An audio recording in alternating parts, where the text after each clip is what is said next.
मैया की बुलेवा हो करोदा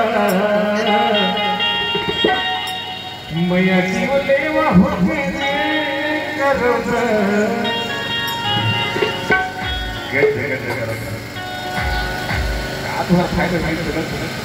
सुनता बात से है उसे रही नहीं फुर्सत हो रे यार साथ में बोला रही नहीं फुर्सत हो रे यार कामल मोहन रे करोदा कामल मोहन रे करोदा रही नहीं फुर्सत हो रे यार साथ में बोला रही नहीं फुर्सत हो रे यार